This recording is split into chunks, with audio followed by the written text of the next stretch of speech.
Shalom, selamat hari Minggu. Selamat datang di Renungan Harian Toraya, Minggu 3 Juli 2022. Sebelum masuk renungan, mari kita berdoa. Bapa dalam nama Yesus, terima kasih atas firman-Mu ini Tuhan. Pagi ini kami mengucap syukur. Bimbinglah kami dalam setiap langkah kami serahkan semuanya dalam nama Yesus.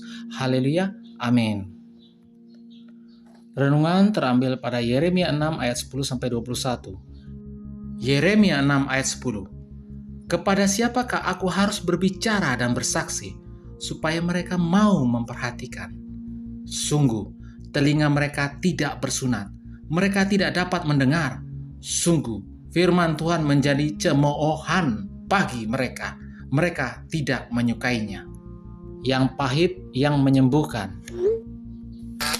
Jika saudara pergi kepada seorang dokter untuk memeriksa diri, maka dokter tersebut akan menyampaikan kepada saudara penyakit saudara dan mungkin akan melarang untuk makan makanan tertentu. Mungkin kebahagiaan kita terganggu dengan banyaknya larangan makanan ini dan itu. Tetapi itu bukan untuk kebaikan dokter, tapi kebaikan pasien. Dalam bacaan kita justru memperlihatkan hal yang berbeda, di mana iman dan nabi-nabi palsu, kata Tuhan Yesus melalui Yeremia, mereka mengobati luka umatku dengan memandangnya ringan, katanya. Damai sejahtera, damai sejahtera. Tetapi tidak ada damai sejahtera pada ayatnya yang ke-14. Mereka seperti tabib yang tidak mau menyampaikan kebenaran tentang penderitaan yang akan dialami oleh pasien jika mereka tidak taat pada hal-hal yang telah dilarang. Dalam hal ini, Yeremia menyebut mereka sebagai orang yang melakukan kekejian tetapi tidak merasa malu, ayatnya 14. Sebagai umat, kita sering lebih suka mendengar pengkhotbah yang menyampaikan hal-hal yang menyenangkan daripada menyinggung perasaan. Seringkali kita tidak siap menerima dan mendengar firman yang menyentuh kesalahan yang kita buat.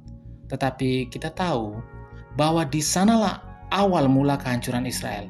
Ketika mereka hanya mau mendengar tentang hal-hal baik tetapi tidak mau mendengar tentang penderitaan yang akan dialami.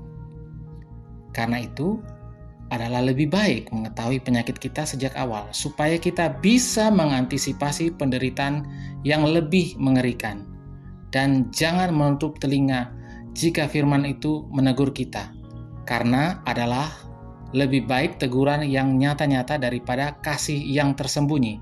Amsal 27 ayat 5. Amin. Mari kita berdoa. Terima kasih Tuhan Yesus. Terima kasih Bapa. Terima kasih Tuhan Yesus. Engkau memberikan kami firman yang luar biasa. Biarlah firman ini kami simpan di hati dan kami lakukan setiap hari di dalam nama Yesus. Haleluya. Amin. Terima kasih. Selamat pagi, selamat beraktivitas. Tuhan Yesus memberkati. Amin.